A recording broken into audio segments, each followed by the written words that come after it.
आइए स्टार्ट करते हैं to explain the selectivity of series RLC resonating circuit. Another important point और topic is selectivity. जैसा कि मैंने कहा था कि क्वालिटी फैक्टर अपने आप में एक इंपॉर्टेंस रखता है और सेलेक्टिविटी ही डिफाइन करती है किस फ्रीक्वेंसी को आपने सेलेक्ट किया है और बाकी फ्रीक्वेंसी को रिजेक्ट किया है। तो व्हाट इज सेलेक्टिविटी ये मैं पहले ही बता चुका हूं, फिर अभी एक्सप्लेन करेंगे। तो जैसा कि मैंने पहले बताया था कि what is selectivity. Selectivity selects a particular frequency and rejects all other frequencies. Okay, so it is the ability of a particular circuit to respond to a particular frequency by simply neglecting all other frequencies. This is usually seen in resonant circuit. अब वो चाहे resonant circuit series हो या फिर parallel हो, parallel में हम separately देखेंगे, अभी हम सीरीज आरएलसी सर्किट डिस्कस कर रहे हैं। और ये एग्जाम्पल इसके क्या हो सकते हैं, एएम रेडियोज बहुत ही पॉपुलर एग्जाम्पल है। जो घर में पुराने रेडियोज आते थे जहां पर आप नॉब को रोटेट करके कोई बीबीसी न्यूज या फिर विविध भारती या फिर जो एफएम जो उनके गोल्ड फ्रीक्वेंसीज थी गोल्ड चैनल की, वो आप सेलेक्ट करते थे और आप अपने प्रोग्राम्स को सुनते थे। एम रेडियोज के अलावा जो है आप आजकल कह सकते हैं एफएम रेडियोज में, बट यहाँ पे थोड़ा कंसेप्ट दूसरा है फ्रीक्वेंसी मॉड्यूलेशन के केस में, बट आप कह सकते हैं कि यहाँ पर भी हम फ्रीक्वेंसी ट्यून करते हैं। पुराने टाइम में आप एंटीनाज, जो TV black and white TVs होती थी और वहाँ पर आप एंटीना देखते थे, और एंटीनाज में क्या होते थे, एंटीनाज में कुछ स्ट्रेट रॉड्स होती थी और एक रॉड होती थी जो टर्न करती थी। ठीक है, तो वो पर्टिकुलर एंटीना क्या करता था, एक फ्रीक्वेंसी को सेलेक्ट करता था, उस एंटीना को आप एक डायरेक्शन में घुमाते थे, तब वो DD1 जो DD नेशनल है उसकी फ्रीक्वेंसी को कैच करता था, या DD मेट्रो आया करता था तो DD2 बोलते थे। तो वहां पर भी हम एक पर्टिकुलर फ्रीक्वेंसी को सेलेक्ट करते थे, बट वो सिलेक्शन के केस में हम एंटीनाज यूज करते थे। यहाँ पर हम ट्यूनर यूज करते हैं जिसको ट्यून सर्किट बोलते हैं एम रेडियोज में। तो ये तो हो गई सेलेक्टिविटी की डेफिनेशन। ठीक है, अब हम सेलेक्टिविटी को मेजर कैसे करेंगे। तो selectivity is measured by A quality factor, that's it, सब कुछ खत्म यहीं पे, और कहीं मेजर करना ही नहीं है। सेलेक्टिविटी क्वालिटी फैक्टर से ही मेजर की जाती है। तो हम कह सकते हैं, ठीक है, selectivity is measured by A quality factor. अब क्वालिटी फैक्टर क्या है, quality factor means it sound क्या हो रहा है यहाँ से, क्वालिटी मीन्स ये सर्किट की क्वालिटी को चेक करता है। ठीक है, अब सर्किट की क्वालिटी का मतलब क्या है कि सर्किट की गुडनेस को चेक करता है, तो सर्किट कितना अच्छा परफॉर्म कर रहा है, ठीक है, वो ये मेजर करता है। तो सेलेक्टिविटी क्वालिटी फैक्टर के मेजरमेंट पे डिपेंड करती है। तो आप सेलेक्टिविटी के लिए भी कह सकते हैं कि it is a measure of the goodness और क्वालिटी ऑफ अ सर्किट। ठीक है, तो इसको आप ऐसे भी लिख सकते हैं। तो सेलेक्टिविटी के लिए, क्वालिटी फैक्टर के लिए हमने जैसे बताया कि ये क्वालिटी चेक करता है कि जो सर्किट है उसकी क्वालिटी कैसी है, और ये quality factor is nothing but a figure of merit of that particular circuit, और selectivity is also a figure of merit of that particular circuit. तो ये क्या चेक करता है क्वालिटी, जो ये फिगर ऑफ मेरिट है, it corresponds to a more narrow bandwidth which is desirable in many application. अब मोर नैरो बैंडविड्थ का मतलब क्या होता है, जैसे हमें 100.4 मेगाहर्ट्ज का कोई चैनल सेलेक्ट करना है, तो 100.4 एक बैंडविड्थ क्या है, एक तो पर्टिकुलर ये फ्रीक्वेंसी को ही डिफाइन कर दिया। तो मोर नैरो मीन्स किसी एक पर्टिकुलर फ्रीक्वेंसी या उसके nearest, very nearest decimal places में फ्रीक्वेंसीज को अगर हिट करना है तो हमें इस क्वालिटी फैक्टर को या सेलेक्टिविटी को यूज करना है। ठीक है, तो ये सेलेक्टिविटी को हम दूसरे टर्म में डिफाइन कर सकते हैं। Selectivity is resonant frequency divided by half power bandwidth, and resonant frequency क्या थी, F0, और हाफ पावर बैंडविड्थ क्या था, F2 माइनस F1। तो दिस इज कॉल्ड सेलेक्टिविटी, और आप देख सकते हैं कि यही फॉर्मूला किसका होता है, क्वालिटी फैक्टर का फॉर्मूला होता है। तो क्वालिटी फैक्टर और सेलेक्टिविटी ये फॉर्मूला दोनों के सेम होते हैं, दोनों को समझने का तरीका सिर्फ डिफरेंट है। ठीक है, तो आई होप कि सेलेक्टिविटी आपको अच्छे से समझ में आ गया होगा और ये सेलेक्टिविटी का एक शॉर्ट नोट हो गया जो आपकी एग्जामिनेशन में आप लिख सकते हैं, एक्सप्लेन कर सकते हैं। ठीक है, अब यहां पर एक कंसेप्ट और आता है, डी-ट्यूनिंग फैक्टर। तो वो एक बहुत छोटा सा कंसेप्ट है डी-ट्यूनिंग फैक्टर, वो फैक्टर क्या होता है वो एक्सप्लेन करेंगे। Relationship between fractional D-tuning factor and quality factor. तो क्वालिटी फैक्टर हम रेजोनेंस पे देखेंगे। तो डी-ट्यूनिंग फैक्टर होता क्या है? तो फ्रैक्शनल डी-ट्यूनिंग फैक्टर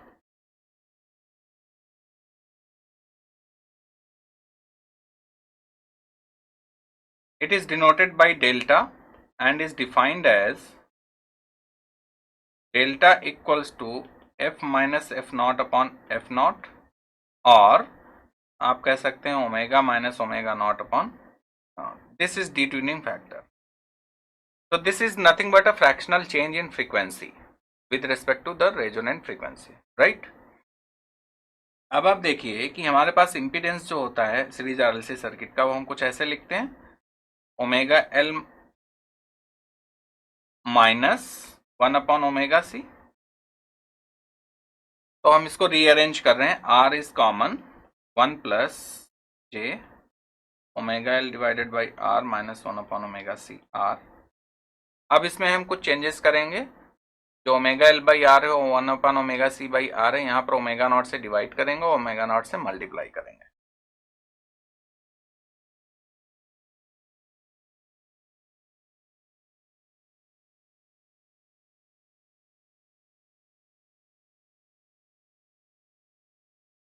तो यहाँ पर ओमेगा नॉट कैंसिल हो जाएगा, जो पहले था वही मिलेगा आपको। ठीक है,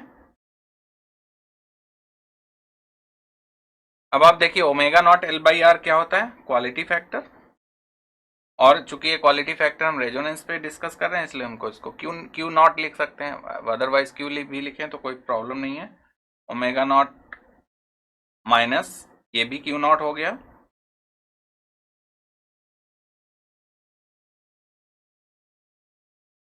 तो Q not is outside, common है दोनों टर्म में, और यहां पर आप लिख सकते हैं इसको।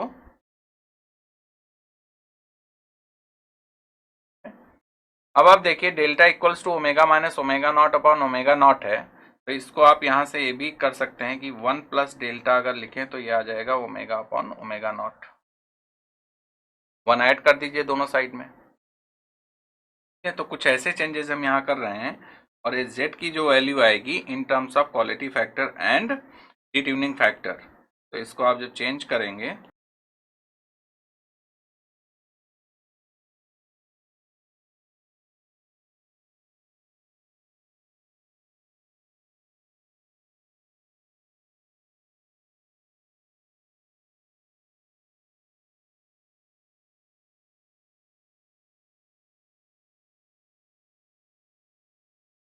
तो आप देखिए यहाँ पे हमने जो एक्सप्रेशन फाइंड आउट किया z equals to R this one, अगर इस एक्सप्रेशन में देखें कि delta is very small, means delta is much much less than 1, आप ऐसे भी कह सकते हैं।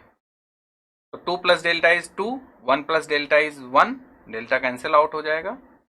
ठीक है, तो ये आ जाएगा 1 plus j Q naught delta, right. तो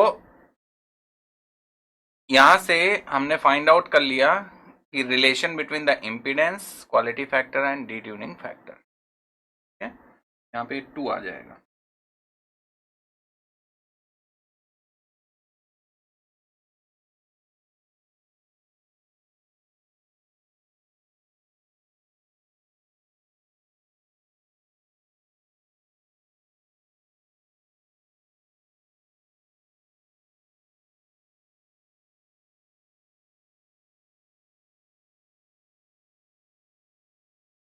अब आप इसके पहले वाले एक्सप्रेशन में देखें, यहां पे if omega equals to omega not,